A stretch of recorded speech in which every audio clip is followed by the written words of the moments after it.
Kandhkot reporter Abdul खालिक चाचड़। Kandhkot SSP office में वजीर दाखिला सिंध ज़िया लंजार की मीडिया ब्रीफिंग के दौरान कहा कि सिंध के 3 अजला कंदकोट, शिकारपुर और घोटकी में मकमियों की बाजियाबी और अमन अमान की सूरत हाल को बेहतर बनाने डाकू के खात्मे के लिए हिकमत अमली जोड़ ली है।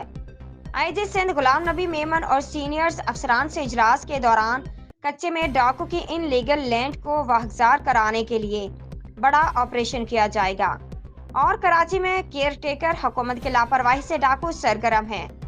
MQM के रहनुमा बदअमनी को सियासी रंग दे रहे हैं, जबकि तमाम सियासी जमातें, शहरी और सहाफ़ी हजरात सब मिलकर काम करेंगे तो अमन अमान जल्द कायम हो सकेगा।